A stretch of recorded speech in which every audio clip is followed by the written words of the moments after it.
So here's the code that we wrote in the last lecture.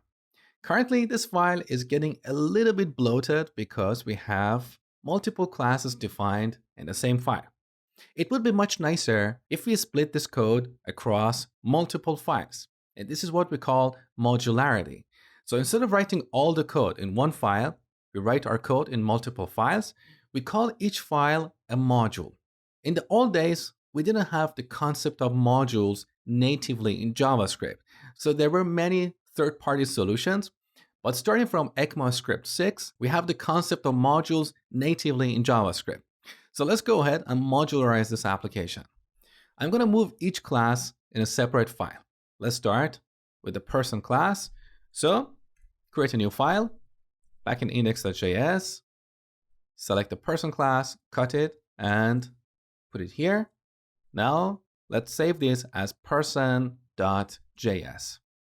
Similarly, we need to go back to index.js and grab the teacher class, cut it, create a new file, paste it here, and save it as teacher.js.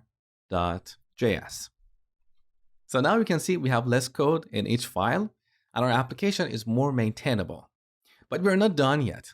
When working with modules, the objects we define in a module are private by default. So that means this teacher class that we have defined here is not visible to any other files or modules in this application. In order to make this visible, we have to make it public. And we do that by exporting this class to the outside. So we export it from the teacher class, and then we import it wherever we need it. So doing that is very easy. We simply prefix the class with export. Okay, save the changes. Similarly, we go to the person module. So we need to export the person class because we have referenced that in our teacher module. Here, we're using the person class, right? But currently, we have not imported this person class here. So on the top, we add import, curly braces, person, from, in quotes.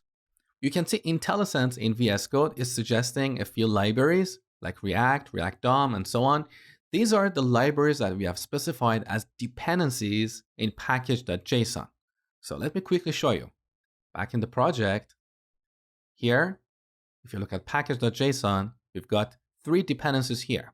And these dependencies are stored in node modules folder, right? So currently, we don't want to import anything from these modules. We want to import from our own modules. So let's close this. So here we need to pass the relative path to the target file or the target module. We start with period slash, and that indicates the current folder. Here are the files in the current folder. So we want to import this person class from this person file. Note that here we don't add the extension, just the file name.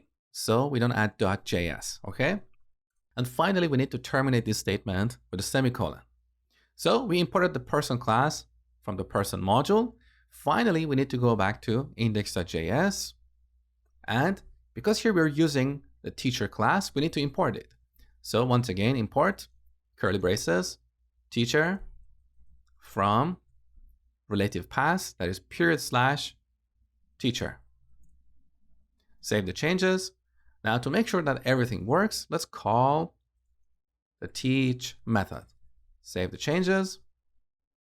And here in the console, you can see the teach message. Beautiful. So we successfully modularized this application. In the next lecture, we'll talk about default and named exports.